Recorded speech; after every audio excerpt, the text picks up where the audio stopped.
idiotic civilization is.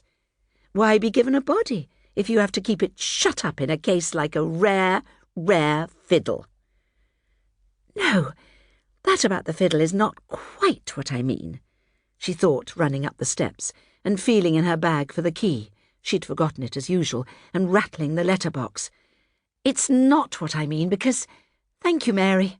She went into the hall. Is Nurse back? Yes, ma'am. And has the fruit come? Yes, ma'am, everything's come. Bring the fruit up to the dining room, will you? I'll arrange it before I go upstairs. It was dusky in the dining room and quite chilly, but all the same, Bertha threw off her coat. She could not bear the tight clasp of it another moment, and the cold air fell on her arms. But in her bosom there was still that bright, glowing place, that shower of little sparks coming from it. It was almost unbearable. She hardly dared to breathe for fear of fanning it higher, and yet she breathed deeply, deeply. She hardly dared to look into the cold mirror, but she did look, and it gave her back a woman radiant, with smiling, trembling lips, with big dark eyes, and an air of listening, waiting for something divine to happen that she knew must happen infallibly. Mary brought in the fruit on a tray, and with it a glass bowl and a blue dish, very lovely, with a strange sheen on it, as though it had been dipped in milk. Shall I turn on the light, ma'am?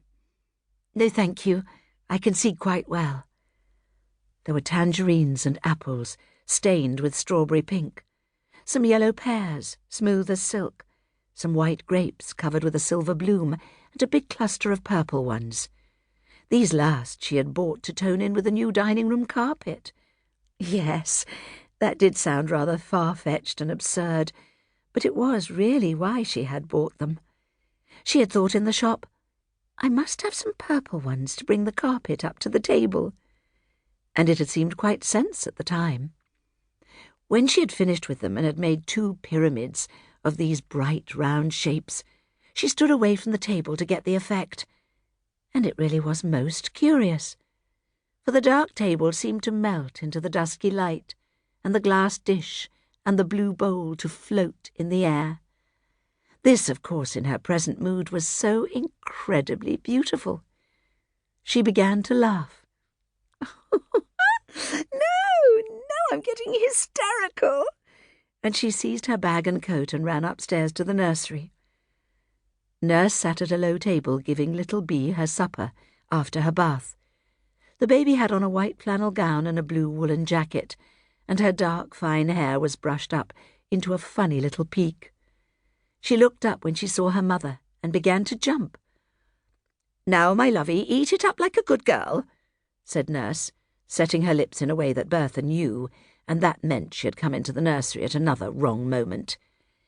Has she been good, Nanny? She's been a little sweet all the afternoon, whispered Nanny. We went to the park, and I sat down on a chair and took her out of the pram, and a big dog came along and put its head on my knee, and she clutched its ear, tugged it. Oh, you should have seen her. Bertha wanted to ask if it wasn't rather dangerous to let her clutch at a strange dog's ear, but she didn't dare to. She stood watching them, her hands by her side, like the poor little girl in front of the rich little girl with the doll. The baby looked up at her again, stared, and then smiled so charmingly that Bertha couldn't help crying, Oh, Nanny, do let me finish giving her her supper while you put the bath things away. Well, ma'am, she oughtn't to be changed hands while she's eating, said Nanny, still whispering. It unsettles her. It's very likely to upset her. How absurd it was. Why have a baby if it has to be kept, not in a case like a rare, rare fiddle, but in another woman's arms? Oh, I must, said she. Very offended, Nanny handed her over. Now, don't excite her after her supper. You know you do, ma'am, and I have such a time with her after. Thank heaven. Nanny went out of the room with the bath towels. Now I've got you to myself, my little precious, said Bertha, as the baby leaned against her. She ate delightfully, holding up her lips for spoon and then waving.